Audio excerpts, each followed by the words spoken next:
आप जानते हो सर्वशक्तिमान परमेश्वर जो इस दुनिया का मालिक है, उसने हजारों साल पहले जब दुनिया रची तो उस दुनिया से बातें की, उन लोगों से उसने बातें की। अब सोचोगे कैसे बातें की परमेश्वर ने, क्योंकि वो तो दिखता नहीं है, उसे हम देख नहीं सकते। अगर वो दिखने वाली चीज होती तो हम भी यहां उसको रखते, यहां पर रखते, तुम्हारा विश्वास बनाते ये गॉड है, ये ईश्वर है। लेकिन यहां पर वो हमने नहीं रखा, क्योंकि उसको रख ही नहीं सकते। कितनों को बात समझ आ रही है? क्योंकि वो तो सर्वशक्तिमान है, उसको समझ सकते हैं, उसकी आराधना कर सकते हैं।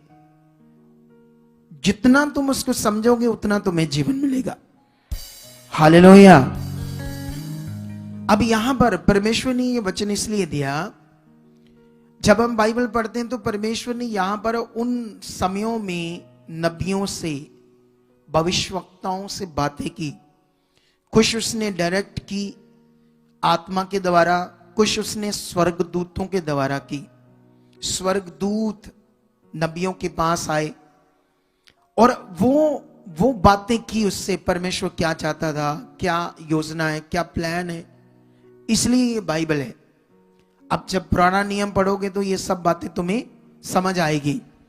लेकिन जब उन्होंने ये लिखा वचन, तो वो भी परमेश्वर के आत्मा के द्वारा लिखा, ताकि आने वाले समयों में जो दुनिया होगी उन्हें समझ आए परमेश्वर कौन है, क्या है, उसकी डेफिनेशन क्या है। क्योंकि अगर परमेश्वर नहीं अपना ज्ञान बताएगा या परमेश्वर अपने आप को नहीं प्रकट करेगा तो कैसे समझ आएगी वो कौन है ना? क्योंकि वो अदृश्य है, उसका कोई रंग रूप नहीं है ना? पत्थर नहीं है, मिट्टी नहीं है, मनुष्य के हाथ की बनाई कोई चीज नहीं है। वो तो सर्वशक्तिमान है, एक पॉजिटिव एनर्जी है। परमेश्वर क्या है? एक पॉजिटिव एनर्जी है। अब उसे समझना होगा वो क्या है। जितना तुम्हें उसकी पहचान होगी, क्योंकि ये दुनिया ऐसे नहीं अलग अलग ईश्वरों ने बनाई है, ऐसे नहीं अलग अलग परमात्मा है या अलग अलग ईश्वर है जिन्होंने दुनिया रची है, तो एक है। लेकिन लोग एक तो कहते हैं, यहां तक तो ठीक है, वो एक है, यहां ठीक है बात। लेकिन जब उसकी भक्ति करते हैं फिर सारा गड़बड़ है, फिर एक नहीं है, फिर प्लूरल वचन है, फिर लाखों ईश्वर है। कैसे हैं? फिर लाखों ईश्वर है। बात कर रहे हैं हम उस एक की, सर्वशक्तिमान परमेश्वर की। वो कौन है? लोगों से बात करो तो लोग कहते हैं वो एक ही है, लेकिन ये जो शब्द वो बोलते हैं वो एक है, ये एक सिंगुलर शब्द है, वो 100% एक है। वो कौन है, क्या है? यहां तक तो वो ठीक है बोलने में कि वो एक है, लेकिन जब उसकी पूजा करनी है तो फिर वो एक है, फिर एक नहीं है, फिर लाखों ही है, फिर समझ नहीं आती। और ये विषय यीशु मसीह में भी आकर लोगों के लिए कई बार वो भी अंडरस्टैंड नहीं कर पाते। बहुत सारे लोग अच्छे से परमेश्वर की इच्छा को, उसकी सच्चाई को, उसकी डेफिनेशन को, उसके मन को कई बार कुछ लोग समझ नहीं पाते। और जो लोग समझ नहीं पाते ना, वही up down up down up down रहते हैं, वही हालातों में रहते हैं, उन्हीं का मन आगे पीछे रहता है। क्योंकि याद रखना, परमेश्वर से अलग होकर कोई भी जीवन नहीं है पृथ्वी के ऊपर। जब तक हम अलग थे, दुनिया में थे, संसार में थे, अना हमारी बुद्धि समझ सब कुछ गड़बड़ थी, अना कई तरह की विचारों में थे, हालातों में थे। लेकिन जैसे आप परमेश्वर के पास आए, परमेश्वर से आपको आराम मिला। क्योंकि उसने वचन में क्या कहा? उसने कहा, हे थके दबे और परिश्रम करने वाले लोगों, मेरे पास आओ, मैं तुम्हें क्या दूंगा? आराम दूंगा। ये वचन है ना उसका। ये वचन से समझ आती है कि वो आराम देगा। उसका वचन हमें समझ आता है ना। उसने कहा, सच्चाई को जानोगे, सच्चाई तुम्हें आजाद करेगी। अब वो परमेश्वर बात तो कर रहा है अपने वचन के द्वारा, लेकिन उसका वचन जो है वो हमारे अंदर अच्छे से बैठना क्या है? जरूरी है। क्योंकि अगर उसका ज्ञान जो उसने हमें दिया है, उसने अपना वचन दिया, अगर हमारे अंदर नहीं है तो हम भटक सकते हैं। फिर हमारी शरीर की सोच काम करेगी, और जब आपकी शरीर की सोच काम करेगी तो काम बहुत ज्यादा खराब हो जाएगा। कितनों को बात समझ आ रही? वो कंटिन्यू है परमेश्वर। आप जानते हो, आप कहीं भी जाओगे वो आपके साथ है, आप अपने घर में हो तब भी आपके साथ है, 24 घंटे वो प्रेजेंट है। लेकिन कभी कभी शरीर में हम भूल जाते हैं। आप जानते हो, जब कोई हालात, कोई विषय आ गया तो आप एकदम से भूल जाएंगे कि वो मेरे साथ है, वो सामर्थ्य है, वो पावरफुल है, वो सब कुछ कर सकता है, ये भूल जाएंगे। चलो इन बातों को बाद में सीखेंगे। हम थोड़ा सा ये समझेंगे कि परमेश्वर कौन है। हालेलुया। ये थोड़ा सा क्यों तुम्हें समझना है ये बात को? क्योंकि इसी से ही तुम्हारा छुटकारा होना है, इसी से ही तुम्हारे बड़े बड़े रोग जाने, तुम्हें कई प्रकार की मुश्किलात से नजात मिलेगी। जब तुम्हें समझ आएगी सही से परमेश्वर कौन है। तो अब इस दुनिया में कोई उससे कुछ कहता है, कोई कुछ कहता है, कोई कुछ कहता है, कोई कुछ कहता है ना। कोई उससे किस तरह से पूजा करता है हम जानते हैं, है ना। कोई पत्थर की मूर्ति बनाकर, कोई तस्वीर बनाकर, कोई किसी तरह से, कोई किसी तरह से, जैसे जैसे लोगों को किसी ने बताया या किसी ने समझाया, लोगों को वैसे वैसे समझ आई तो वो वैसे वैसे कर रहे हैं, ठीक है। लेकिन एक्चुअल में अगर हम ये समझे परमेश्वर कौन है, तो वो अदृश्य है, उसको हम देख नहीं सकते, उसका कोई रूप रंग आकार नहीं है। वो परमात्मा है, वो परमेश्वर है। कुछ लोगों से शब्द समझकर मानते हैं। कैसे मानते हैं? कि वो एक शब्द है, ऐसे भी करके उसको मानते हैं, शब्द करके। कुछ है ना, जैसे डेरे बने होते हैं, वहां पर नाम शब्द क्यों देते हैं? इसीलिए देते हैं क्योंकि उससे वो शब्द करके समझते हैं कि वो एक शब्द है, तो इसीलिए शब्दों का जाप करते हैं। लेकिन क्या समझ आ गई वो कौन है? फिर भी क्या समझ आई वो कौन है? ये बड़ा विषय हमें, हमारे लिए। जैसे मान लो मैं एक शब्द बोलता हूं ईश्वर, तो इस शब्द से मुझे कैसे समझ आएगा ईश्वर कौन है? अगर मैं शब्द बोलता हूं परमात्मा, तो इस शब्द से मुझे कैसे समझ आएगी कि वो परमात्मा कौन है? ये बड़ा विषय है कि नहीं? हालेलुया। कितनों को बात आज पकड़नी है? क्योंकि अगर पकड़ी ना ये बात तो फिर हम समझ नहीं पाएंगे कि वो कौन है। हालेलुया। और यही हमारे लिए जीवन है।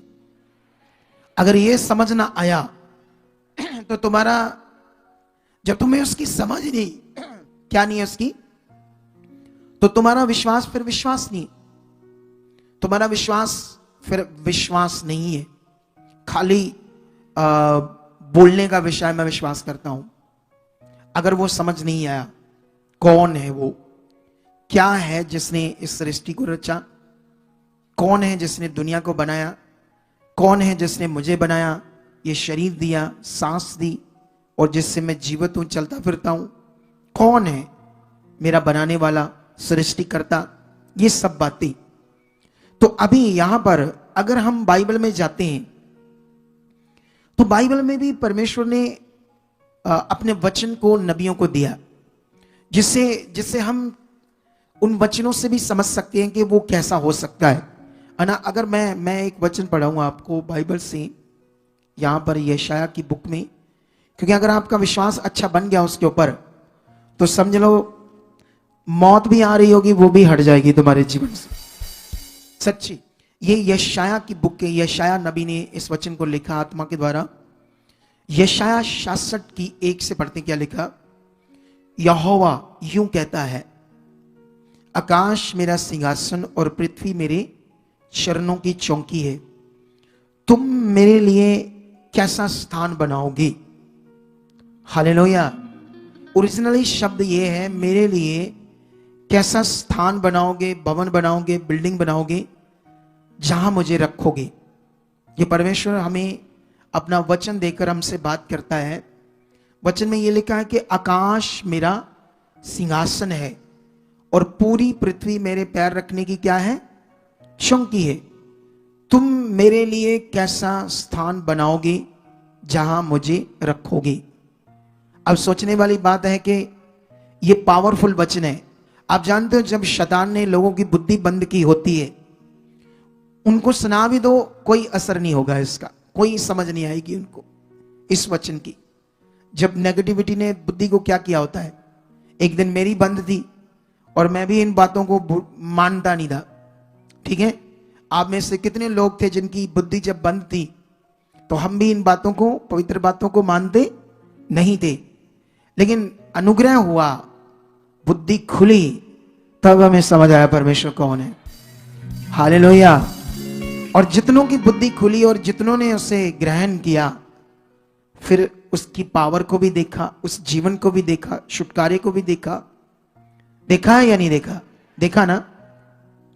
लेकिन अब यहां पर और वचन पढ़ते हैं, क्या लिखा है, और मेरे विश्राम का कौन सा स्थान होगा। यहोवा की ये वाणी है कि ये सब वस्तुएं मेरे हाथ की बनाई हुई है, इसलिए ये सब मेरी ही है, परंतु मैं उसी की ओर दृष्टि करूंगा जो दीन और खेदित मन का हो और मेरा वचन सुनकर थरथराता हो। सुन लो, ये कितनी बड़ी बात है। अब उसका वचन सुनकर भय मानना, आत्मिक भय मानना, डरना। क्यों डरना? क्योंकि वो सृष्टि करता है। उसने कहा सब कुछ तो मैंने बनाया है, पहाड़ मैंने बनाए, आसमान, सूरज, जो चीजें हैं, जितनी भी चीजें मैंने तुम्हारे लिए बनाकर दिए, तो सब चीजें तो मैंने बनाई है, तुम मेरे लिए क्या बना सकते? मतलब तुम ऐसे सोचो कि मैं तुम्हें यहां रखूंगा, वहां रखूंगा अपनी मर्जी से। तो परमेश्वर कहते हैं ऐसा नहीं है। वो बात करते हैं, कहते मैं उसकी ओर दृष्टि करूंगा जो मन का दीन है। मन के दीन होने का मतलब जो बात को समझे, परमेश्वर की इच्छा को समझे। जो नहीं समझता वो मन का दीन नहीं, कठोर है वो।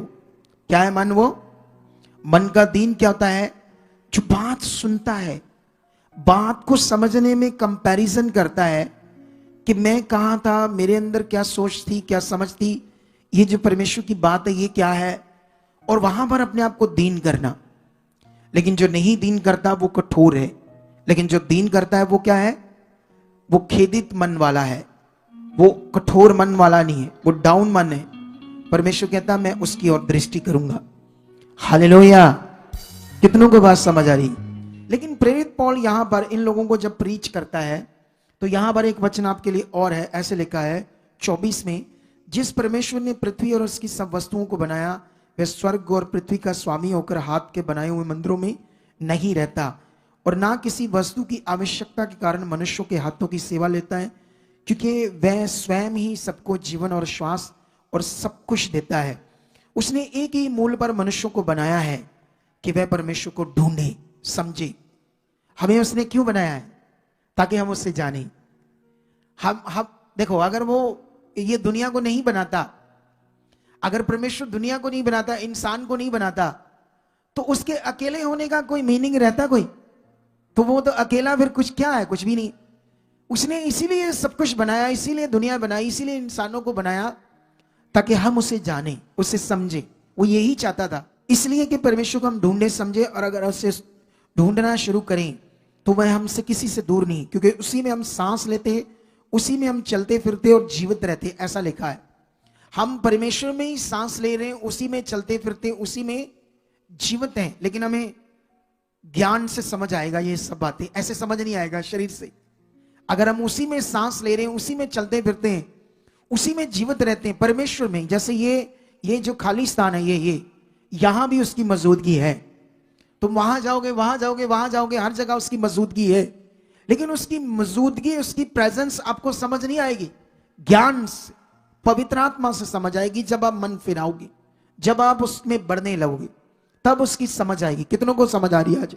लेकिन यहां पर अगर और आगे पढ़े तो लिखा, परमेश्वर का वंश होकर हमें समझना चाहिए कि ईश्वर सोने या रूपे या पत्थर के समान है, जो मनुष्य की कारागिरी और कल्पना से गढ़े गए।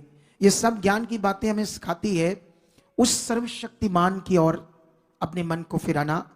अब मैं तुम्हें यह बताना चाहता हूं, जब आप बाइबल पढ़ोगे, यूहन्ना की पुस्तक, तो वहां पर एक अध्याय में लिखा, आद में शब्द था और शब्द ही परमेश्वर था। ऐसे भी लिखा है, आद में शब्द था, शब्द ही परमेश्वर था। लेकिन यूहन्ना 1:14 में लिखा, शब्द देहधारी हुआ। इस दुनिया में यीशु परमेश्वर का, इस दुनिया के मालिक का प्रतिरूप है, करेक्टर है। जैसे परमेश्वर, अदृश्य परमेश्वर का एक करेक्टर है कि उसने दुनिया को बनाया। वो करेक्टर भी बाइबल में, पुराने नियम में नजर आता है हमें। पुराने नियम में कभी परमेश्वर में नजर नहीं आया वो कैसा है, वो अदृश्य रूप में। लेकिन नए नियम में इस दुनिया को पाप से छुड़ाने के लिए, पाप से मुक्त करने के लिए एक पवित्र लहू की कुर्बानी होनी बड़ी जरूरी थी। और वो ही परमेश्वर जो अदृश्य है, पुत्र के रूप में पैदा होता है। करैक्टर, एक सेकंड करैक्टर परमेश्वर का, जो यीशु जो आत्मा से, कुंवारी कन्या से जन्म लेता है। कितना बड़ा ये पावरफुल पॉइंट है कि इस पूरी दुनिया में एक जन पैदा हुआ है जो माता पिता के संबंध से नहीं पैदा हुआ, कुंवारी कन्या से पैदा हुआ है। यीशु वो आत्मा से पैदा हुआ है, पवित्र आत्मा से, शब्द देहधारी हुआ है। ये जो यीशु का कैरेक्टर है, यही परमेश्वर का प्रकटीकरण है पृथ्वी के ऊपर, उसकी पहचान है। वो क्रॉस पर चढ़ा, उसने मुर्दे जिंदे किए। जो यीशु मसीह ने आकर दुनिया में किया, ना तो कोई कर सकता था ना किया, और वो कर रहा है, वो जिंदा है। बोलो, ना कोई कर सकता था। परमेश्वर के ख्यालों में, अदृश्य रूप के ख्यालों में दुनिया जी रही है, लेकिन प्रगतिकरण के रूप में उन्हें उसकी समझ नहीं है। आज इसको पकड़ लो, वचन को पक्का कर लो अपने मन में। जितना पक्का कर सकते हो पक्का करो। जितना पक्का हो गया आपके मन में, उतनी ज्यादा पावर तुम्हारी जिंदगी में काम करेगी। कैंसर तक हवा में उड़ जाएगी। लंगड़े चल सकते, अंधे देख सकते, गूंगे बोल सकते हैं, क्योंकि वो सर्वशक्तिमान खुदा है। कितनों को बात समझ आ रही है?